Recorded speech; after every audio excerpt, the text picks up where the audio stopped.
오늘은 예수님께 잘 끌려다니는 돌이란 제목으로 하나님 말씀 증거하도록 하겠습니다. 창세기 49장입니다. 야곱의 죽음입니다. 앞두고 우리 자녀들을 축복하고 유언하는 내용입니다. 147세에 죽게 되었습니다. 최근에 저는 주변에 있는 천국에 가는 분들을 많이 만나보게 되었습니다. 그래서 죽음 앞에서 묵상하는 시간이 많이 있었습니다. 꼭 필요하다고 생각을 합니다. 우리 야곱의 평생의 삶을 요약한다 그러면 바로왕 앞에서 했던 얘기가 있죠. 47장 9절의 얘기인데, 나그네 길을 살았다, 그리고 험악한 세월을 보냈다. 두 가지 내용입니다. 이걸 통해서 우리가 깨달을 수 있는 게 뭐냐, 이걸 한번 살펴봤으면 좋겠습니다. 도대체 험악한 세월을 살았다는 게 무슨 뜻일까? 많은 사람들은 일생을 살면서 자기 인생이 결단과 결심으로 이루어진다고 생각할 때가 많습니다. 그래서 내가 어느 순간인가 결심하고 이렇게 각성하고 돌이켰을 때, 그러니까 내가 자원하는 마음이 생겼을 때 내 인생이 확 바뀌었다, 이렇게 생각하는 경우가 있다라는 것입니다. 참 멋있는 생각이고, 또 그렇게 살았다 그러면 참 멋지겠죠.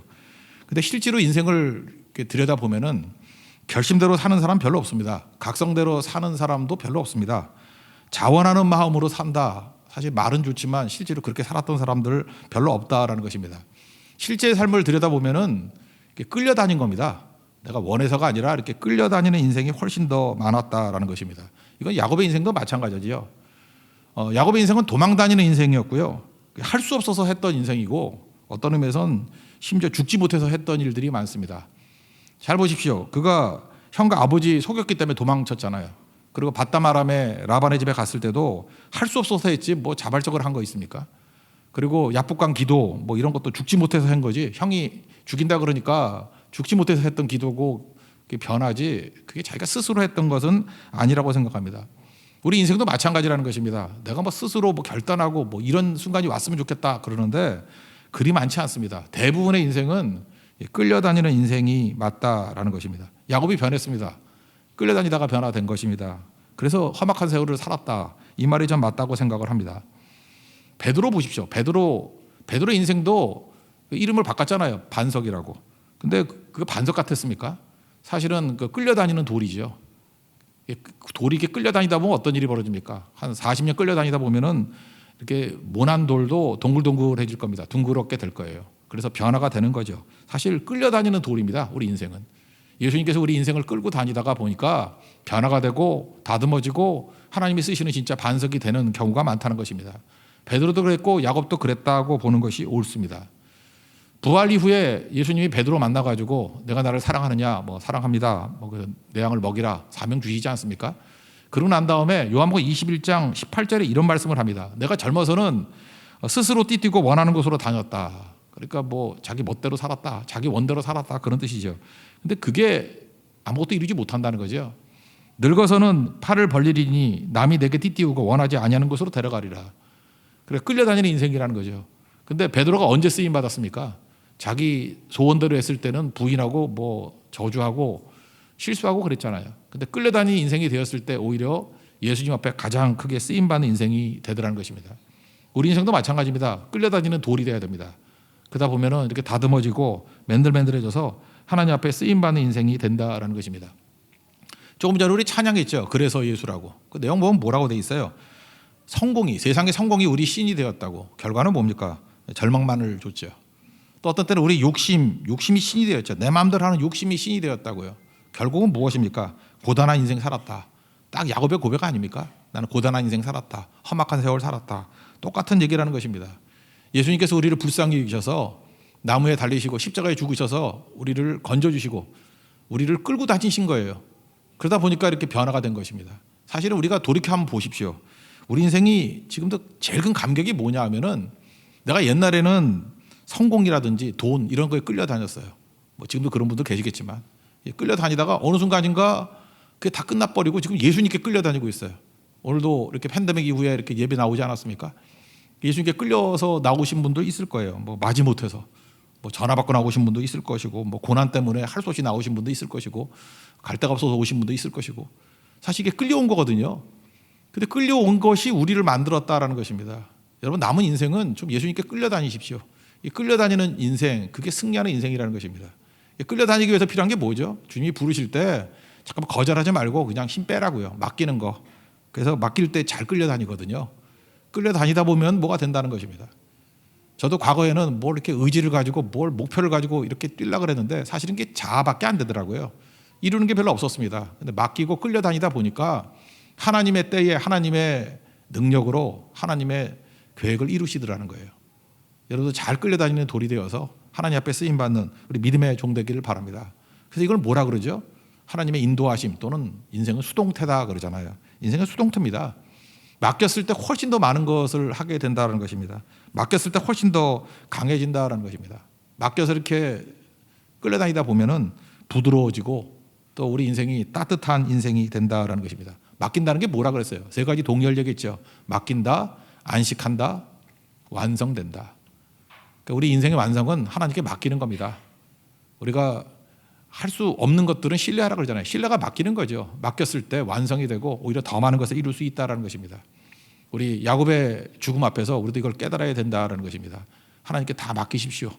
그래서 잘 끌려다니는 인생이 될 때 오히려 더 많은 열매를 거두고 하나님의 뜻을 이루는 인생이 될 것입니다. 우리 모든 성도들이 잘 끌려다녀서 하나님 앞에 쓰임받는 인생 되기를 축원합니다. 또 한 가지 이 죽음 앞에서 한 가지 더 묵상하게 될 것들은 뭐냐? 죽기 전에 그죠 이렇게 전승해야 된다는 거예요. 다 이게 전승하게 될 때 강해진다라는 것입니다. 죽기 전에 맑은 정신으로 다 말해야 된다. 그게 중요하다는 것을 또 깨닫게 됩니다. 사는 게 힘듭니다. 근데 죽는 것도 쉽지 않습니다. 죽는 것도 힘든 것 같아요. 요즘에는 우리 성도들 보면 죽을 때 되게 병원에서 많이 죽습니다. 중환자실에서 죽고요. 그 다음에 요양병원에서 이렇게 죽고 뭐 호스피스 병상에서 죽을 때가 많습니다. 여러분도 아마 그럴 가능성이 큽니다. 뭐 큰 사고 아니면은 되게 이렇게 죽어갑니다. 그런데 마지막 그 죽음 직전에 가보면 되게 요즘에 못 들어가게 해요. 뭐 한 사람 들어가거나 또는 어떤 때는 목사 혼자 들어가가지고 죽음을 맞이할 때도 있고 가족들이 없습니다. 뭐 많이 들어가게 해봐야 2-3명 정도. 참 안타깝다고 생각을 합니다. 제가 어제 저녁에 식사를 하고 난 다음에 우리 가족 4명이 다 모였더라고요. 그래서 제가 그런 얘기를 했습니다. 내가 죽게 될 때 집에서 죽게 해달라고 다짐을 받았어요. 나 죽을 때 집에서 죽게 해달라고. 그래서 연명치료 이런 거 하지 말고 죽을 때 그냥 고통스러워도 집에서 죽게 해달라고. 집에서 죽을 때 가족들 앞에 할 얘기 다 하고 뭐 그러고 죽는 게 옳지 않습니까? 옛날에 병원이 없었잖아요. 그러니까 연명치료가 없었죠. 그냥 죽은 거예요 집에서. 근데 그게 복된 거죠. 뭐 병원 가봐야 죽을 때 되면 뭐 별 살 가능성 없는 것 같아요. 그죠? 그냥 죽는 게 낫죠 거기 집에서. 그래서 할 얘기 다 하고 그죠? 이게 전할 것 다 전하고. 그게 꼭 필요하다고 생각합니다. 야곱은 그런 의미에서 복된 인생이었어요. 가족들 다 모아놓고 유언하고 축복하고 죽습니다. 참 아름답죠. 우리 죽을 때 이렇게 죽었으면 좋겠습니다. 1절과 2절 읽겠습니다. 시작. 야곱이 그 아들들을 불러 이르되 너희는 모이라. 너희가 후일에 당할 일을 내가 너희에게 이르리라. 너희는 모여 들으라. 야곱의 아들들아 너희 아버지 이스라엘에게 들을지어다. 계속 얘기하잖아요. 모이라 모여 들으라 들을지어다. 그러면서 말 다 하고 난 다음에 죽습니다. 죽기 직전이 되면요 그 말에도 무게가 있고 또 가치 있는 얘기를 하겠죠. 뭐 죽기 직전에 뭐 쓸데없는 소리 하겠습니까? 꼭 필요한 얘기 하겠죠. 자녀들이 못 본 것을 말해줄 수 있고 자녀들이 못 들은 것을 또 말해줄 수 있고 깨닫지 못하는 것을 말해줄 수 있습니다. 그러니까 인생에 무게가 있고 또 가치가 있고 가슴에 새길 말 하나님의 말씀 뭐 이런 거 증거할 수 있지 않겠습니까? 꼭 필요하다고 생각을 합니다. 잠시 이별이죠. 이제 우리 예수 믿는 사람들은 연속입니다. 눈 떠서 세상 기면 새벽 예배 드리는 거고 눈 떠서 예수님이 웃고 계시면 천국에 온 겁니다. 단절된 게 아니에요. 쭉 연결이 된 거라고. 곧 만나자 그리고 바이바이 하고 이별하는 거 그죠? 되게 중요한 거죠. 굿바이 하고 또 만나자고. 그게 죽음이라는 것입니다. 그런 게 꼭 필요하다는 거예요. 그런데 여기서 야곱이 했던 일이 뭐냐면 축복은 전승된다는 거죠. 하나님께서 내게 주신 복을 전승해 주잖아요. 넘겨주잖아요. 그게 죽음의 순간에 꼭 필요하다는 것입니다. 우리 신앙이라는 것은 전승돼야 됩니다. 믿음도 혼자 갖고 있으면 잘하지 않아요. 믿음이 언제 잘합니까? 전해질 때 잘하는 거예요. 나 혼자만 믿고 있다. 그거 오래 못 갑니다. 불이 조개탄 하나 있을 때 불 꺼지듯이 장작도 모여야 타잖아요. 전달해 줄 때 훨씬 강해지고 전달해 줄 때 훨씬 더 생명력이 충만해지고 파워가 생기게 된다는 것입니다. 이건 말씀도 그렇고 복음도 그렇습니다. 그래서 혼자 갖고 있으면 안 되고 반드시 전달해 줘야 된다는 거예요. 홀로 있으면 위축됩니다. 홀로 있으면 약화됩니다. 홀로 있으면 오히려 죽습니다. 전달할 때 전승할 때 강하다는 거예요. 말씀도 그렇잖아요. 말씀도 자꾸 전하면 강해집니다. 복음도 전하면 강해집니다. 그래서 이게 전승이라고 얘기하는데 우리는 보통 교회에서 뭐라 그래요? 전도라 그러고 뭐 선교라고 그러지 않습니까? 저는 그런 말 이제 식상하니까 이게 전승이란 말을 쓰고 싶어요. 복음은 전승돼야 됩니다. 축복은 전승돼야 돼요. 그래서 예배도 혼자 나오면 안 되고 함께 예배드려야 됩니다. 그거 많이 느끼시죠? 이게 썰렁하게 그냥 우리 비대면을 예배드리고 몇 명 없을 때 힘을 잃잖아요. 그래서 여러분 예배드릴 때도 혼자만 나오지 말고 오른편에 하나, 왼편에 하나 이렇게 같이 함께 예배드릴 때 능력이 있습니다. 기도도 마찬가지죠. 홀로 기도도 뭐 할만하지만 나중에 금방 지쳐버립니다. 모여서 기도하잖아요. 합심 기도, 함께 모여서 기도할 때 파워가 생깁니다. 두세 사람이 내 이름으로 모여서 기도할 때 예수님이 함께 한다 그러잖아요. 그러니까 이 전승될 때 기도도 강해집니다. 선교도 마찬가지죠. 혼자 선교 가서 무슨 선교를 합니까? 함께 갈 때 거기에 힘이 나오는 거 아니겠어요? 지금 야곱은 그걸 알고 있었다는 것입니다. 전승하잖아요. 나누잖아요. 그게 이스라엘입니다. 이게 너무너무 중요하다라는 것입니다. 최근에 우리 한국 사회에서 문화적 차이, 세대 차이 이런 걸 얘기를 합니다. 그래서 뭐 세대 차이가 난다 그러고 뭐 나이만 조금 달라도 대화도 안 통하고 뭐 감정적인 일치가 전혀 이루어지지 않는다. 그래서 자꾸 분열되는 일들이 벌어지게 됩니다. 그런데 유태인들은요, 문화 차이가 없습니다. 세대 차이가 없습니다. 이유가 뭔지 아십니까? 함께 모여서 예배하기 때문에 그렇습니다. 그 예배하게 되면 한 하나님 안에서 모이기 때문에 그들은요, 이 세대 차이를 못 느껴요. 문화 차이를 못 느낀다고요. 하나가 됩니다. 그들이 하는 일이 뭔지 아십니까? 가정 예배죠, 일종의. 식사하면서 하부루타 교육이라 그러잖아요. 이렇게 질문하고 대화하고 질문하고 대화하고. 그래서 그들에게는 문화 차이가 없습니다. 세대 차이가 없습니다. 그러니까 강력해지는 거죠. 사실은 요즘에 그 주일학교 교육에 대해서 반성하는 일들이 되게 많습니다. 원래 이게 주일학교, 우리 교단에서는 주일학교라 그러고 어떤 딴 교단에서는 교회학교 이러는데 원래 이름은 주일학교예요. 19세기 영국에서 그 산업혁명이 일어나지 않았습니까? 아이들이 노동자가 돼가지고 배우지도 못하고 글을 몰랐어요, 글을. 그래서 주일학교, 썬데이 스쿨이잖아요. 썬데이 스쿨에 애들 모아놓고 예배드리고 난 다음에 글 가르쳤어요, 글 쓰는 거. 문맹 퇴치죠. 그래서 썬데이 스쿨은 문맹 퇴치와 복음이 함께 이루어진 거예요. 그러다 보니까 이게 전통이 돼가지고 이게 미국으로 가고 우리 한국으로 와가지고 아이들은 아이들끼리 뭐 청소년들은 청소년끼리 따로따로 예배드리는데 이거는 사실 역사가 200년도 되지 않은 겁니다. 그 이전에는 카테키스무스라 교육이라 그래서 교리교육, 온 가족이 같이 예배드린 겁니다. 같이 교육받고 이게 따로따로 나눈 적이 없어요. 제가 볼 때 이거 주일학교 교육에 지금 큰 반성이 되는 거라고요. 그래서 제가 진체제 그래가지고 그 주일학교 다 없애버리고 다 뭉쳐가지고 전 세대가 다 모여가지고 예배드린 적이 있습니다. 근데 그것도 또 한계가 있다 그래서 지금 다시 주일학교를 하긴 하는데 주일학교 교육의 목표가 뭔지 아십니까? 전체가 모여서 드리는 예배에 이끌 수 있는 디딤이 되는 거지 주일학교 교육으로 끝났다 그러면 그거 사실 올바른 건 아니라는 것입니다. 뿔뿔이 흩어지는 거 마귀만 좋아하죠. 따로따로 예배드리는 거 마귀만 좋아하죠. 대화가 안 되잖아요. 잘 보세요. 우리가 지금도 이렇게 청소년들도 보면은 막 성장하는 애들 특징이 뭡니까? 같이 예배드릴 때 참석하는 애들 아니에요. 철야기도 때 같이 기도하는 아이들 아닙니까? 우리 초등학교 학생들도 같이 기도하니까 물론 떠들긴 떠들지만 성장하잖아요. 최고가 성교 아닙니까? 함께 성교하다 보니까 문화 차이도 없고 세대 차이도 없고 똑같이 하나님의 성령의 능력을 맛보고 그러지 않습니까? 이게 중요하다는 거예요. 전승, 함께함. 이 능력 꼭 잊지 않는 우리 하나님의 거룩한 종 되기를 바랍니다. 그래서 초대교회 보십시오. 사도행전 2장 46절 보니까 날마다 마음을 같이하여 성전에 모이기를 힘쓰고 맨날 외우는 말씀이죠. 히브리서 10장 25절 모이기를 패하는 어떤 사람의 습관과 같이 하지 말고 인격적으로 하나님 만나기 위해서는 반드시 이런 함께의 능력이 나타나야 되고 그 다음에 전승이 이루어지게 될 때 능력이 임하게 된다는 것입니다. 열심히 전도하십시오. 열심히 선교하십시오. 열심히 예배자를 세우고 기도자를 세우고 선교자를 세우십시오. 그때 일어서게 된다는 것입니다. 전승과 함께함, 여기에 생명이 있고 전승과 함께함, 여기에 파워가 있다는 거 꼭 깨닫고 우리 전승을 통해서 더 강력해지는 우리 성도와 교회되는 축복이 임하기를 기원합니다. 그 다음에 세 번째 살필 것은 오늘 심판적 축복의 내용이에요. 첫 번째 아들, 두 번째 아들, 세 번째 아들이 심판적 축복을 받는 겁니다. 이것만 오늘 살피겠습니다. 첫 번째 아들이 르우벤이고 둘째, 세 번째 아들은 함께 묶어서 얘기를 합니다. 성향이 비슷해서 그런 것 같아요. 시므온과 레위, 이게 두 가지를 한번 살피겠습니다. 첫째는 르우벤인데 3절과 4절 읽겠습니다. 시작.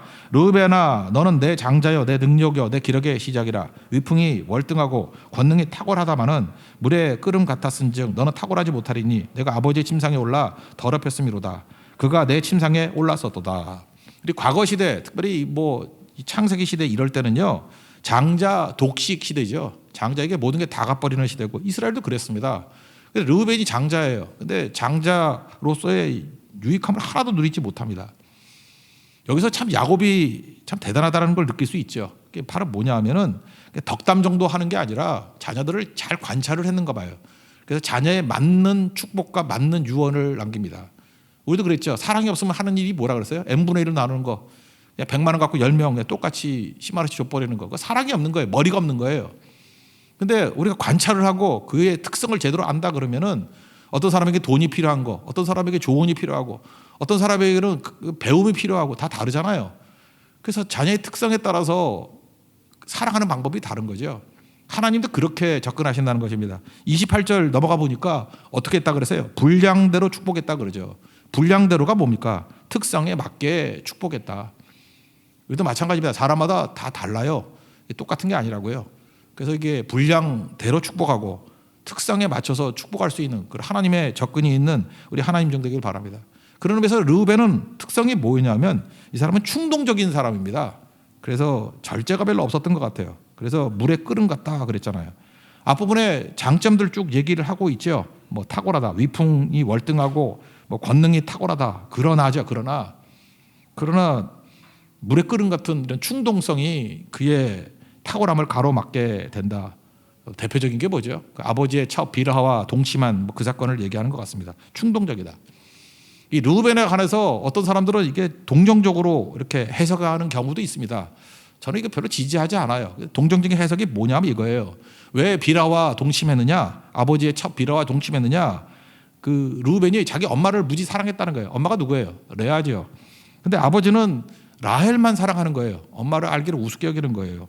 그런데 라헬이 죽었죠. 죽고 난 다음에 이제 아버지의 사랑이 엄마 레아한테 가야 되잖아요. 근데 혹시라도 라헬의 종이었던 빌하가 그 사랑을 뺏어갈까 봐 그래서 자기가 아버지의 그런 마음의 싹을 잘라버리기 위해서 비라를 범했다. 뭐 이렇게 해석하는 사람도 있어요. 하나도 동의 안 합니다. 그건 말도 안 되는 얘기고 혹시 그런 거 들으면은 웃기고 있군 그렇게 넘어가세요. 여기 보니까 물에 끓은 같다라는 게 무슨 얘기입니까? 충동성이죠. 욕망의 불. 그래서 참지 못해가지고 이런 일을 하다가 깨진 거죠. 여러분 신앙이라는 것은 성격 고치는 겁니다. 성격을 바꾸는 게 신앙이에요. 뭐 딴 거 아닙니다. 이 성격은 성령도 못 고쳐 그럴 거 아닙니다. 성격이 고쳐지는 거예요. 모세를 보십시오. 이게 다혈질적이었고 뭐 분노 잘하고 사람 죽이고 막 그런 사람 아니었어요. 근데 성령이 그를 다듬다 보니까 온유한 성격으로 변화가 되잖아요. 성경 최초의 온유라는 단어가 나오는 게 민수기 12장 3절에 나오잖아요. 이 사람 모세는 온유함이 지면의 모든 사람보다 더하더라. 어떻게 모세가 온유해질 수 있습니까? 하나님 손에 붙들린 바 되니까 성격도 변화되더라 그런 얘기예요. 성격 변화되는 방법이 무엇입니까? NIBC죠. 내가 죽고 예수로 사는 거예요. 그러면 변화가 되는 거죠. 우리 충동으로 우리 안에 못 살잖아요. 그래서 성령의 9가지 열매 중에 마지막 열매가 뭐예요? 절제죠. 나로 살지 않고 성령으로 살아가면 성령 충만하게 살아가면 절제도 가능한 인생이 된다. 그래서 주님께 맡기고 살아가는 그래서 끌려다니는 인생 아까 처음 얘기했잖아요. 끌려다니는 돌과 같은 인생이 되면은 르우벤과 같은 이런 불같은 충동 이겨낼 수 있다고 확신합니다. 여러분 예수님께 잘 끌려다니는 축복과 은혜가 넘치는 하나님 백성 되기를 축원합니다. 그다음 두 번째 나오는 게 이제 2번 3번 아들인데 시몬과 레위 이건 도매급으로 얘기합니다. 형제다 그래요. 형제가 누가 모르나. 근데 시몬과 레위는 형제다 이렇게 표현했던 게 무슨 뜻이죠? 단짝이었다, 콤비였다 뭐 그런 거죠. 같은 예언인데 두 사람의 운명은 달라집니다. 시몬의 운명과 레위의 운명이 달라진다라는 거예요.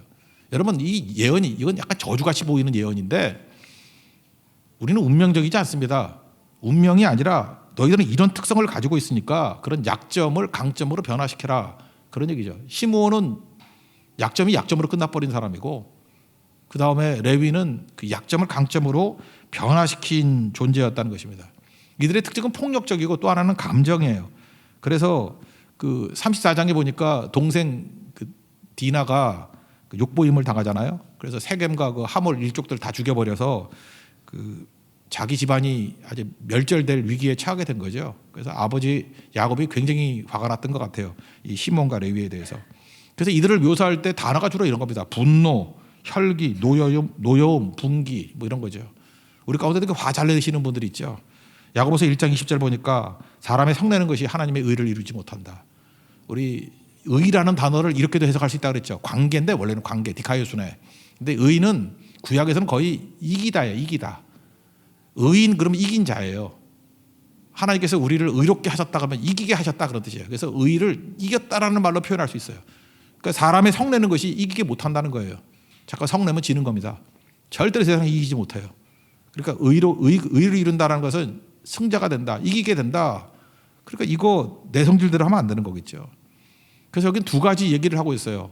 감정대로 살지 말아라. 이게 첫 번째고, 또 하나는 이런 사람들은 모이면 안 좋아요. 그래서 모여서 유익한 사람이 있는 반면에 모이면은 음모 꾸미고 이런 사람들이 있죠.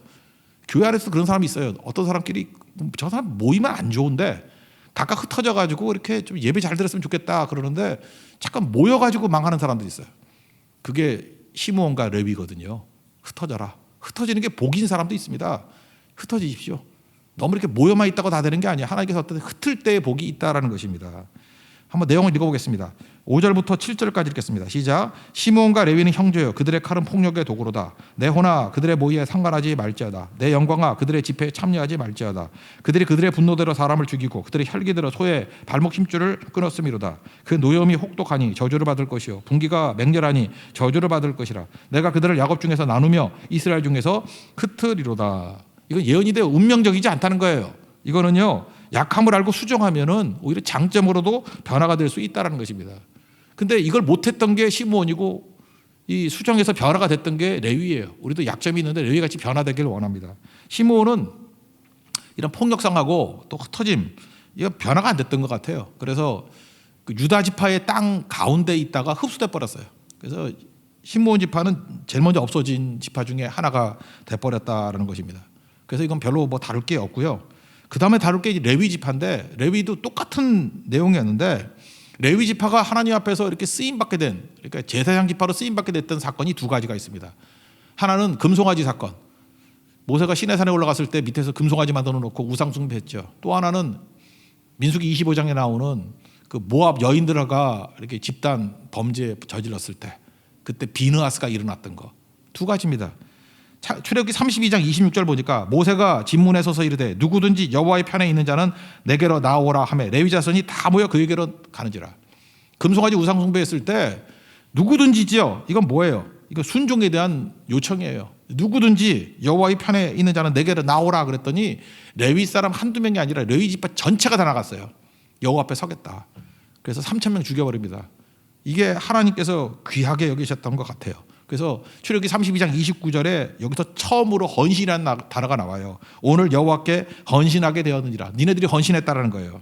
오늘 너희에게 복을 내리리라. 하나님 편에 서 가지고 헌신했다라는 거예요. 그래서 이때 하나님 앞에 인정받는 게 레위 지파의 모습이었고, 또 하나 민수기 25장에 나오는 모압 여인의 유혹이 있었지 않습니까? 그래서 집단 범죄가 이루어지게 되었습니다. 그때 비느하스가 일어납니다. 민수기 25장 7절 보니까 아론의 손자 엘르아살의 아들 비느하스가 일어나서 손에 창을 들고 그 다음에 이스라엘 남자와 여자의 배를 꿰뚫어서 죽였다. 그래서 연병이 멈추게 되었다. 24,000명 죽고 연병이 멈추게 되었다. 그런 얘기를 합니다. 그때 그 가늠하던 대표적인 지도자가 누구였냐면 그 시므온 지파의 시므입니다. 그죠? 그래서 그를 죽였다라는 거예요. 그래서 하나님께서 평가를 이렇게 합니다. 비느하스가 내 질투심으로 질투하여 이스라엘 자손 중에서 내 노를 돌이켜서 그들이 소멸되지 않게 되었다. 그 다음에 내가 그와 평화의 언약을 주겠다. 후손에게 제사장식분의 언약을 준다. 그 하나님을 위하여 질투하였은즉, 그죠? 내가 너희를 속죄하리라.